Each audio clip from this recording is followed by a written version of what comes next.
السلام علیکم یا علی مدد حق حیدر. امید ہے تمام شیعہ سنی بھائی خیر و عافیت سے ہوں گے. جی معذرت چاہتا ہوں، بہت زیادہ کام نہیں کر رہا آج کل، کاروباری مصروفیات ہیں. آپ سے ریکویسٹ کرتا ہوں کہ میرے لیے دعا کریں. انشاءاللہ اللہ تعالیٰ بے نیازی عطا کرے دنیا کے کاموں سے اور توفیق دے کہ اللہ کے کام میں مصروف رہوں. جی تو ایک غلطی کر بیٹھا میں، وہ جناب ابو عبداللہ کے نام سے فیس بک پہ پیج ہے اور انہوں نے ایک سٹیٹمنٹ لگائی، وہ پوسٹ لگائی. میں فیس بک کی لینگویج سے اتنا آگاہ بھی نہیں اور فیس بک پیج چلانا میرے لیے تھوڑا مشکل بھی ہے، میں اتنا جانتا نہیں ہوں.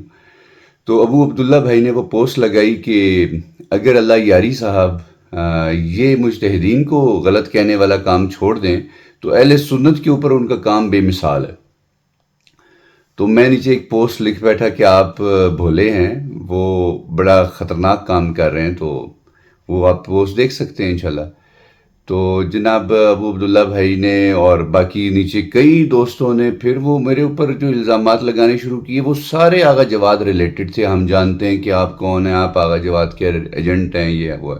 ٹھیک ہے، آپ لوگ کہہ سکتے ہیں، کیونکہ شاید مجھے دفاع کرنا پڑ جاتا ہے کئی دفعہ، جیسے آج بھی اس پوسٹ کے نیچے بھی پھر فائنلی مجھے کرنا پڑا، کیونکہ میں سمجھتا ہوں کہ اللہ یاری صاحب کا مسئلہ جو ہے وہ مجتہدین کی مخالفت صرف اس وجہ سے نہیں، بلکہ وہ تو ایک عالمی سازش کا حصہ ہیں.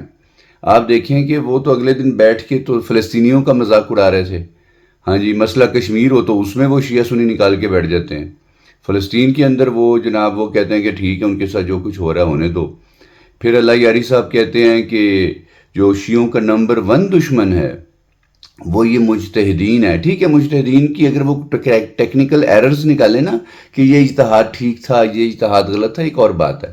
لیکن وہ ایک کھلا ایک تضاد ہے ان کی باتوں میں، جس کو کوئی بچہ بھی سمجھ سکتا ہے کہ مجتہدین شیعوں کے نمبر 1 دشمن ہیں اور یہ داعش سے بھی زیادہ خطرناک ہیں.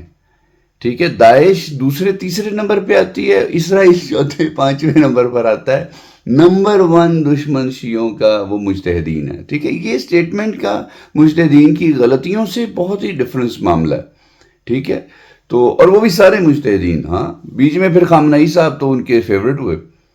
تو خیر، جب میں نے یہ سٹیٹمنٹ نیچے پوسٹ میں ان کو کہہ دیا کہ بھائی آپ بولیں، آپ اس کی کارروائیوں کو نہیں سمجھتے ہیں، تو وہ میرے اوپر آغا جواد کا مسئلہ بیچ میں سے آ گیا. بھئی آغا جواد ایک آزاد آدمی ہیں اور میں ان کو ہمارے گھر میں وہ سنے بھی نہیں جاتے. ہاں جی، یہ نہیں کہ وہ اچھے عالم دینی، اچھے عالم دین ہے کہ ہمارے گھر میں نہیں سنے جاتے، کیونکہ ان کی مجلس 2-3 گھنٹے سے پہلے ختم نہیں ہوتی. ان کی کوئی بات بھی آدھے گھنٹے سے کم کی نہیں ہے.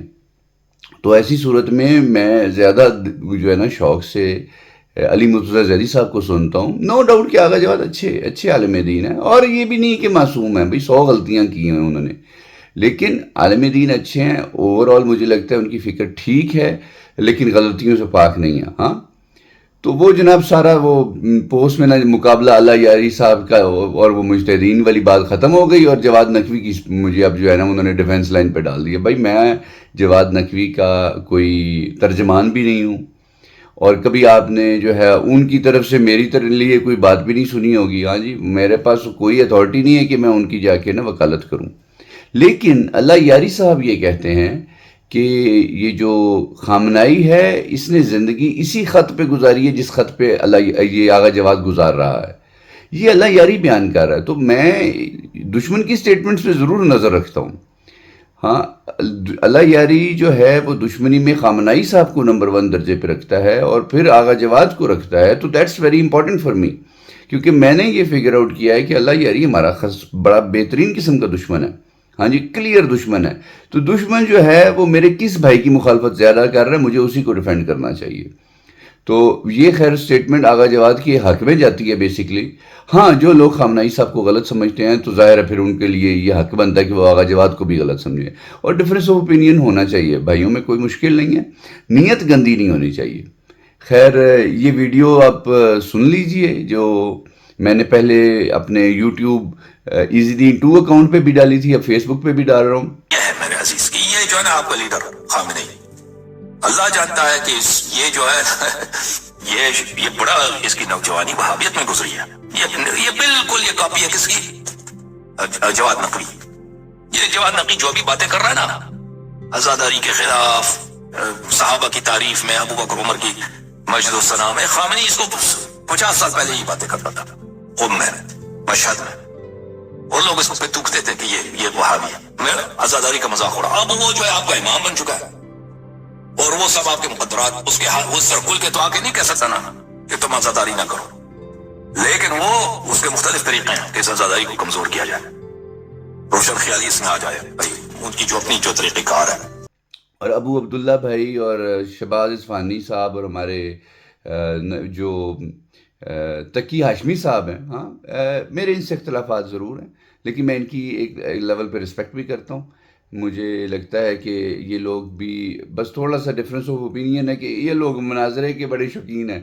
ہاں جی، ایک دفعہ مناظرہ کرنا اور سنیوں کو شیعہ کرنا ہے، اور میں ذاتی طور پہ سمجھتا ہوں کہ پہلے شیعوں کو شیعہ کر لینا چاہیے. اگر ہم نے شیعوں کو شیعہ کر لی اور شیعہ اپنے اصل کیریکٹر میں آ گئے جو مولا علی نے ہمیں سمجھایا ہے، تو پھر پوری دنیا مولا علی کی شیعہ بنے گی. ہر بندے کا دل کرے گا کہ ایسا اگر شیعہ ہے مولا علی کا تو ہمیں بھی شیعہ بننا ہے. اس کے لیے ہمیں اپنے کریکٹر کو بلڈ کرنا ہے.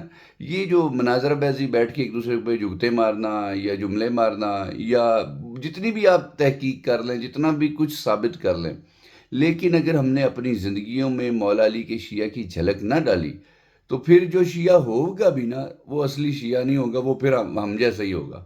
ہاں جی، نام کا ہی شیعہ ہوگا، وہ کام کا شیعہ نہیں ہوگا. جس کو مولا پسند کرے وہ شیعہ نہیں بلٹ اپ ہونے والے. اپنے خود کرنا. السلام علیکم.